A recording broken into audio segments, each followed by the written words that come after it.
Ce sont des stars. Et à Tanger, Thierry Bretagne, ce qui s'est passé hier, c'était incroyable. Il y avait 65 000 personnes dans ce grand stade de Tanger. C'était bondé, c'était plein. Les gens avaient envie de faire la fête. C'était le Brésil en plus. Il y a eu la victoire. Les héros étaient de retour. Et je peux vous dire, et je poserai la question dans un instant à Emmanuel et à Patrick. Et une sur RMC Roland, c'était une soirée historique hier soir à Tanger. Ah oui, c'est une soirée extraordinaire.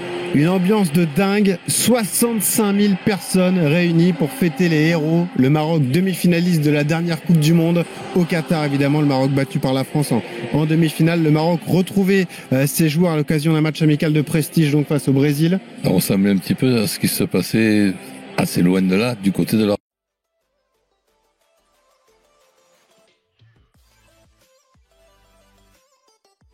السلام عليكم أصدقاء، أهلا وسهلا ومرحبا بكم في قناتكم موروكو فوريفر.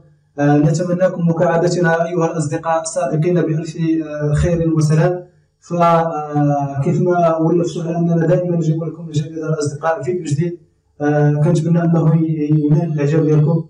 فما تبخلوش علينا الأصدقاء باللايكات ديالكم، تابعوا القناة، فعلوا زر الجرس من أجل أن يوصلكم كل المستجدات. فما نطولش عليكم الأصدقاء، نخليكم تشاهدوا الفيديو إن شاء الله ونتلاقاو في النهاية.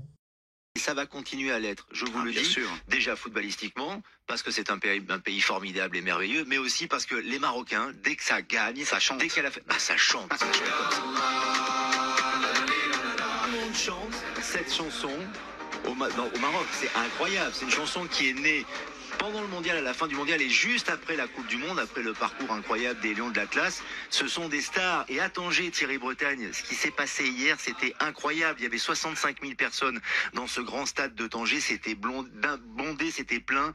Les gens avaient envie de faire la fête. C'était le Brésil en plus. Il y a eu la victoire. Les héros étaient de retour. Et je peux vous dire, et je poserai la question dans un instant à Emmanuel et à Patrick, mais je peux vous dire, mon cher Thierry Bretagne, que c'est la même équipe et ils jouent comme si c'était un match de Coupe du Monde, les Marocains. C'est extraordinaire. Écoutez, cette équipe est en train de nous prouver en ce moment que les plaques tectoniques du football mondial sont en train de bouger et que maintenant, ce ne sont plus des coups en l'air, si j'ose dire, des coups d'une soirée, mais de véritables forces qui sont en mouvement, aussi bien en Afrique. Enfin, rappelons quand même la victoire de l'Arabie Saoudite, coachée par M. Renard, contre le champion du monde, le futur champion du monde.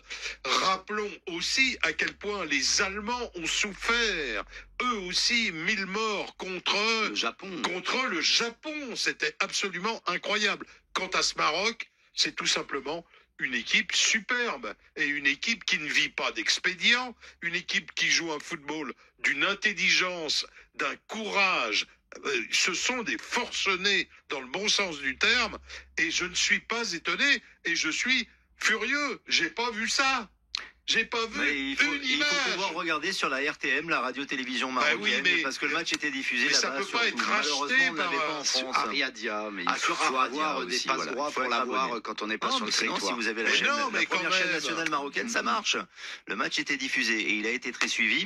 Et c'est vrai que la chanson qu'on vient d'écouter, d'Irounia, cette nouvelle chanson, ça a beaucoup de sens pour les Marocains parce que c'est une phrase de Regragui, le sélectionneur, qui avait dit « il faut y croire. Nous, au Maroc, on y croit et on fait tout pour que les choses se réalise. Et c'est ce qui s'est exactement passé et qui continue à se dérouler, Patrick Julliard. C'est ça, et on a retrouvé le temps d'un match. Alors c'est un match amical, mais effectivement dans l'engouement, dans la ferveur, dans l'intensité, on avait l'impression de voir un match de compétition, on avait l'impression de voir un barrage intercontinental pour la Coupe du Monde, et on a retrouvé les mêmes circuits de passe, on a retrouvé la même circulation de balles de cette équipe marocaine, qui donne l'impression au départ, quand on regarde ça d'un œil inattentif, qu'elle joue assez bas, qu'elle est défensive, mais en réalité, tout est très bien pensé, et la qualité technique, la qualité de passe de cette équipe, la manière de remonter les ballons est superbe et les buts ne doivent rien au hasard. Ce sont deux actions construites Et ce sont des buts qui ont presque un côté inéluctable quand on voit comment ça se déroule. C'est à l'issue de longues actions avec souvent des deuxièmes ballons, des récupérations, mais une équipe qui joue en avançant, qui est très impressionnante. Et quand Regragui dit pour qu'on soit vraiment une grande équipe africaine, il faut qu'on gagne la CAN, je pense qu'il a une petite idée derrière la tête. Ça veut dire qu'ils sont favoris. Il s'est mis la pression.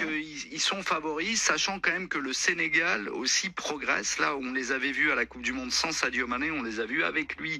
Alors que ça n'était que le Mozambique en face, mais il y a des séquences de possession et des séquences de jeu assez remarquables aussi. Donc les deux me semblent vraiment un petit peu au-dessus de tous les autres, Sénégal et Maroc, les deux lions, quoi. Maroc, parmi les favoris de la CAN, Emmanuel Baranguet, selon vous, et dites-nous pourquoi ces joueurs marocains sont transcendés quand ils portent le maillot des Lions de l'Atlas, quand ils portent le maillot de la sélection. Alors moi, je suivais les équipes africaines, je suis comme Patrick, je suis un grand passionné du football africain, je suivais les 5 équipes africaines à la Coupe du Monde, je me suis régalé avec le Maroc, et pour moi, l'explication numéro 1 s'appelle Walid Regragui. C'est un entraîneur formidable, un super meneur d'hommes, il est très très bon dans la communication. Vous savez, au Qatar, toutes les conférences de presse d'avant-match étaient faites au même endroit, dans le grand centre de presse. Donc on croisait beaucoup de collègues journalistes venus de tous les pays, etc., etc. Au bout de 2-3 matchs, tout le monde s'était donné le mot. Il faut aller voir Walid Regragui, c'est formidable. On peut faire un papier à chaque fois, 2 papiers, 3 papiers. Il était drôle, sincère, authentique, assez précis dans ses réponses. Il parlait bien de jeu. Et effectivement, il a dit dès le début, non mais nous on vient ici pour gagner la Coupe du Monde. On sait bien qu'il y a beaucoup d'équipes plus fortes que la nôtre, mais nous on vient pour gagner. Et ils ont fait 4e. C'est un excellent résultat. C'est la première fois qu'une équipe africaine va en demi-finale. Et mon meilleur souvenir perso de la Coupe du Monde, c'est le match Maroc-Portugal avec ce but incroyable d'El Nesseri. Et oui. Et le but qu'on voit venir, vous savez, au stade, encore mieux qu'à la télé, on voit venir parce que on voit que le débordement va passer, on voit que le goal sort trop tard, on voit que le défenseur n'a pas sauté et on a senti venir ce but.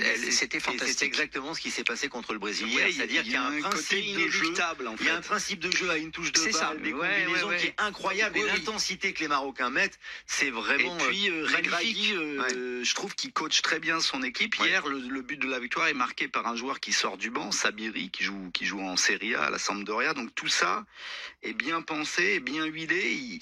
Il n'y a pas dans le groupe, ça se passe bien, même si Ziyech était supposé être très difficile à gérer, il arrive très bien pour l'instant à le contenir. Ça, c'est Vaïd Elodi qui le disait. Oui, mais Ziyech est un joueur de caractère partout, dans tous les vestiaires qu'il fréquente, et là, Regragui arrive très bien à le canaliser. Et ça, c'est une force. C'est une force. C'est une force, il est très fort, il a joué en Ligue 1, notamment à Strasbourg, Regragui, Grenoble, et puis, et n'oublions pas qu'avant de prendre le poste de sélectionneur, il gagne la Ligue des Champions africaine avec le Wydad de Casablanca. C'est pas rien quand même. C'est quelqu'un, Regragui. Contre le Ali du Caire. Et c'est le sélectionneur du Maroc. Petit club. Et c'est lui, et on va continuer à parler du Maroc à travers le Brésil aussi avec Eric Frozieux dans quelques instants, mais c'est lui qui a inspiré la chanson qui est le tube du moment au Maroc. C'est une sur RMC Roland, c'était une soirée historique hier soir à Tanger. Ah oui, c'est une soirée extraordinaire. Une ambiance de dingue, 65 000 personnes réunies pour fêter les héros. Le Maroc demi-finaliste de la dernière Coupe du Monde au Qatar, évidemment. Le Maroc battu par la France en demi-finale. Le Maroc retrouvait ses joueurs à l'occasion d'un match amical de prestige donc face au Brésil. Ça ressemblait un petit peu à ce qui se passait assez loin de là, du côté de l'Argentine. Exactement, ouais, un peu la même fête, même célébration que l'Argentine il y a quelques jours. Et cette victoire 2-1 des Marocains face à la meilleure nation au classement FIFA, 2-1 grâce notamment à l'ouverture du score de Sofiane Bouffal. Ensuite, le Brésil a égalisé sur un but de Casemiro et puis le Maroc a repris l'avantage à la 79e minute, le but de Sabiri. On est en direct, coach, avec le capitaine de la sélection marocaine, Romain Saïd. Salut Romain. Bonjour tout le monde. Salut Romain. Romain, avant de démarrer, on te souhaite évidemment pour tout. un joyeux anniversaire. C'est ton anniversaire. Merci beaucoup. C'est gentil. Et ouais, ça te fait quel âge aujourd'hui, Romain? 33, on prend de l'âge. Hein. Ah oui, ouais, c'est ça. Quand on est capitaine expérimenté, forcément. Bon, t'as eu un beau cadeau hier, Romain. Raconte-nous l'ambiance incroyable à Tanger. 65 000 personnes pour célébrer déjà votre parcours et puis ce match amical de gala. C'était fou, j'imagine. Ouais, c'était exceptionnel cette soirée, que ça soit au niveau de l'ambiance, du match avec l'adversaire qu'il y avait en face. Voilà, tout était réuni pour faire une belle fête et voilà, le plus important pour nous c'était de continuer à les rendre fiers en proposant un très grand match hier soir et c'est ce qu'on a fait et avec la victoire au bout, c'est encore. Ouais, parce que Romain, tu as entendu, on faisait la comparaison avec l'Argentine. Mais vous, au niveau du choix de l'adversaire, c'est pas tout à fait pareil que l'Argentine. Hein. L'Argentine, avec toujours la traditionnelle phrase, avec tout le respect qu'on peut avoir pour le Panama. Mais elle m'a fait Argentine-Panama plutôt que Maroc-Brésil. Bravo. Ouais, mais c'est sûr que voilà, nous on les a fait aussi rêver parce que on a fait un parcours qui a été exceptionnel, on est allé loin. Mais en se frottant aussi à ce qu'il y avait de meilleur sur la planète football dans cette Coupe du Monde. Donc c'était normal pour un match de gala au Maroc de se frotter à ce qu'il y avait de mieux et à l'heure d'aujourd'hui, le Brésil en tant que pays numéro 1 au classement FIFA, c'était ce qu'il y avait de mieux. Donc c'était important pour tous les Marocains aussi d'assister à un grand match. Je sais que voilà, s'il aurait pu avoir plus de place dans le stade, il l'aurait rempli aussi. Mais voilà, je sais qu'ils étaient derrière leurs écrans de télévision aussi, pas avec nous. Et voilà, on a fêté ce parcours à la Coupe du Monde de la meilleure des manières. Romain, justement, en termes d'état d'esprit, comment vous l'avez abordé ? Vous aviez la pression tout de même de jouer devant votre public face à une telle équipe ou c'était que du bonheur et finalement qu'un bonus d'affronter le Brésil comme ça à Tanger ? Non, il n'y avait pas de pression particulière parce que voilà, c'est un match amical. Voilà, on savait qu'on allait être attendu par notre public.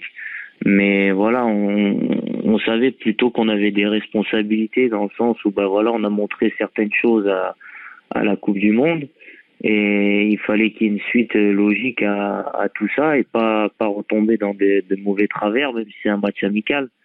Ça aurait été dommage de jouer le Brésil et d'en prendre 3 ou 4 à domicile.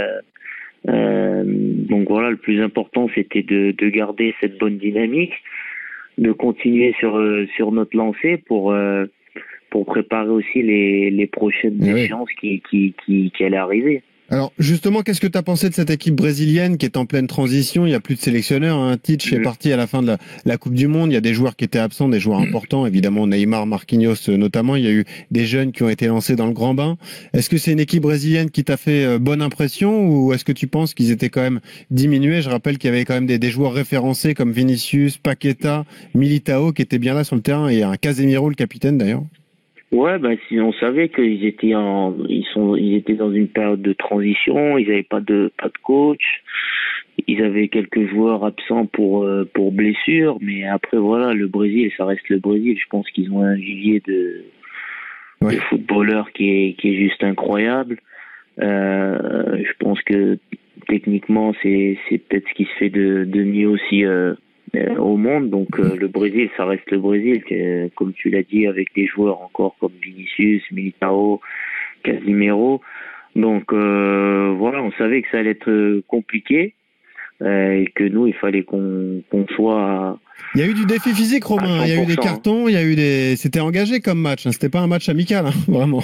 Non, parce que voilà, je pense que nous, voilà, on essaye des. C'est comme en rugby, eux, ils font la différence. Excuse-moi de te couper en rugby entre match amical et un test. Donc voilà. Hier, c'était un test. Voilà, c'était un test. Exactement. Non, exactement, c'était un test. Comme dit le coach Courbis, c'était vraiment un test pour nous. Et voilà, je pense que on connaît aussi la mentalité brésilienne. Nous, c'est un peu pareil. Donc voilà, on aime bien ne pas se laisser faire et tout faire pour remporter les matchs. Mais après, voilà, ça restait quand même. Voilà, il y a quelques petits accrochages, mais au final, on s'est quittés bons amis, on va dire. Romain Saïs, le capitaine de la sélection marocaine, est en direct avec nous sur RMC dans Intégral Sport au lendemain de cette victoire face au Brésil en match amical hier à Tanger. 65 000 personnes. On a vu la réaction et la joie de Walid Regragui à l'issue du match parce que c'est une période particulière au Maroc et dans le monde musulman puisque le mois du Ramadan a démarré. Romain, d'ailleurs, question, est-ce que vous avez tous jeûné, vous les joueurs ? Est-ce que vous avez pratiqué le jeûne hier avant de disputer cette rencontre ? Ouais, on a jeûné, on a tous jeûné comme depuis le Ramadan. Voilà, on a rompu le jeûne quelques heures avant le match. Et puis voilà, ça fait partie de notre culture. C'est pour ça que le match a été repoussé voilà, à cette heure, à 23h. Ouais. Exactement, pour on puisse avoir le temps de manger un peu et de digérer surtout, parce que sinon on aurait du mal à avancer sur le terrain. Mais non, après voilà, ça fait partie de notre culture. Nous, voilà, je veux dire, maintenant on est habitué à pratiquer notre métier avec le mois de Ramadan. Donc voilà, ça nous donne une force en plus pendant ce mois-là, et voilà, on a montré que malgré qu'on n'ait pas mangé au but de la journée, on a réussi à proposer un match de qualité. Romain, toi le capitaine expérimenté du Maroc qui fête aujourd'hui tes 33 ans, est-ce que tu constates l'évolution du football marocain? On en a parlé durant la Coupe du Monde. Évidemment, la génération est exceptionnelle. On n'est pas demi-finaliste de la Coupe du Monde par hasard. Il y a des joueurs de grand talent. Il y a Hakimi, il y a Ziyech, il y a Ounahi, il y a Amrabat. Tu en fais partie avec Naïef Aguerd. Est-ce que tu sens que le football marocain évolue également grâce aux infrastructures? Vous avez un super centre d'entraînement aujourd'hui. Est-ce que tu constates que tout va dans le bon sens au Maroc pour le foot? En tout cas. Oui, bien sûr. Si je compare par rapport à mon arrivée, à ma première sélection, bien sûr, il y a une amélioration qui est significative à tout point de vue. Hein. Donc, des infrastructures, je pense qu'aujourd'hui, on n'a rien à envier au plus grand centre d'entraînement que puissent avoir les plus grandes nations. Voilà, on a aussi l'académie de Sa Majesté le Roi qui sort continuellement de nouveaux joueurs. On a vu à la Coupe du Monde, on en avait, je crois, 4 ou 5 qui étaient issus de cette académie. Donc non, franchement, aujourd'hui, tout est fait en fonction de mettre tous les ingrédients possibles pour développer le football marocain. Et on voit qu'aujourd'hui, au final, la sélection progresse, chez les jeunes aussi, chez les filles aussi. Donc c'est une constante progression qui, j'espère, va continuer pendant des années encore, et qu'on va arriver à stabiliser le football marocain au plus haut niveau, parce que c'est important, surtout au vu des supporters qu'on peut avoir derrière. Donc il mérite d'avoir une équipe nationale digne de ce nom. Et en ce qui concerne le match d'hier, puisque bon, j'ai eu le plaisir de connaître en tant que joueur Walid, donc vous avez, et qui est pour moi un ancien très bon joueur et un très bon tacticien, mais on a pu s'en apercevoir en Coupe du Monde, pas seulement sur les matchs que vous avez fait, mais sur les différentes organisations que vous avez pu et qu'il a pu mettre en place. Contre les Brésiliens, vous vous êtes mis dans quelle organisation? Nous, en fait, sur ce match-là, on s'est appuyé déjà forcément sur ce qu'on avait fait de bien à la Coupe du Monde, donc sur notre bloc, voilà, d'être très compact, tout ça. Mais voilà, on voulait ajouter quelque chose aussi de plus, parce qu'on jouait forcément à domicile. On savait que c'était un match amical, donc on pouvait prendre aussi des risques pour prendre confiance pour la suite dans le jeu, c'était important. Donc on s'est plutôt focalisé sur nous, parce que forcément eux, c'est une équipe qui est en transition, un nouveau coach. Donc travailler tactiquement sur l'adversaire, c'était un peu compliqué, parce qu'on savait pas. Non, mais sans s'occuper de l'adversaire, vous vous êtes mis dans quelle organisation? Toi, par exemple, vous étiez toujours les deux gauchers dans l'axe? Ah oui, ça oui. Ouais, toujours. Et dans ces deux gauchers dans l'axe avec Aguerd, toi tu joues plutôt qui est le gaucher côté droit? Non, lui c'est le gaucher qui bouge pas, Romain. C'est le gaucher capitaine tranquille. Et Aguerd, le gaucher côté droit. Voilà, je laisse les plus jeunes faire le sale boulot. Voilà, exactement. Bravo Romain, ça c'est de l'expérience. Romain, juste une dernière question avec toi, parce qu'il l'a dit, ton sélectionneur Regragui, l'objectif désormais c'est la Coupe d'Afrique 2024 qui aura lieu en Côte d'Ivoire. Vous êtes d'ores et déjà qualifié. L'objectif c'est tout simplement de la remporter. Tu assumes les ambitions portées par ton sélectionneur? Ouais, bien sûr, aujourd'hui, tu peux plus te cacher.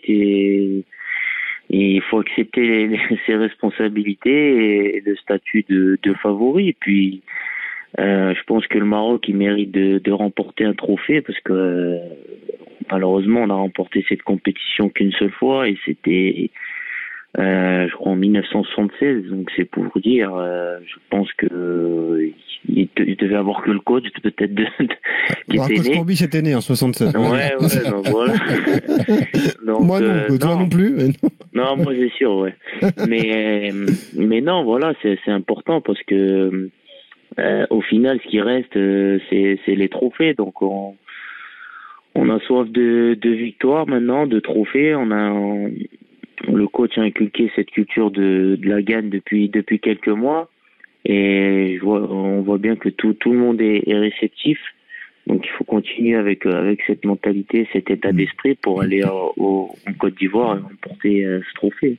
Bon, tu sais très bien, je t'apprends rien, mais je vais quand même te le rappeler, c'est que la Coupe du Monde, c'est une chose, évidemment, c'est ce qu'on peut faire de mieux au niveau de l'importance des compétitions, mais une CAN comme un championnat d'Europe, c'est peut-être plus compliqué de gagner de la Coupe du Monde, parce que quand tu vois que toutes ces équipes, Côte d'Ivoire qui va organiser, tu as le Cameroun, l'Algérie, le Sénégal, le Sénégal, l'Égypte, je vais pas tous les citer, mais gagner la CAN, c'est un énorme exploit dont vous êtes capable. Et c'est ce qu'on souhaite au Maroc. Ouais. كيف ما شاهدتم على الأصدقاء هذا هو الفيديو ديالو. كنتمنى أنه ينال الإعجاب ديالكم. ما تنساوش أنكم تخلوا لنا الآراء ديالكم في التعليقات. فعلوا زر الجرس من أجل أن يوصلكم كل جديد ديال القناة. فتهلاو في راسكم، نتلاقاو في فيديو آخر بموضوع آخر إن شاء الله. والسلام عليكم.